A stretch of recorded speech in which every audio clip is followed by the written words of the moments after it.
Connecting the power cable to the power box. Right now, you should have a cable with one BNC connector on one side and an open power wire on the other side. This power wire will connect to the power box. Install the power box on a power panel or on the wall close to the power outlet.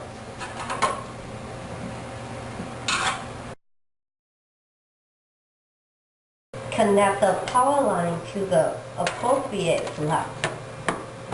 Red wire ties to the positive slot, and the black wire ties to the negative slot.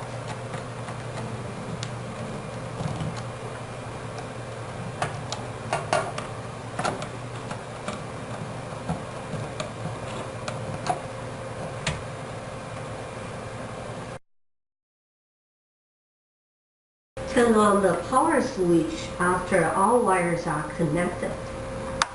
Now all the cameras are powered.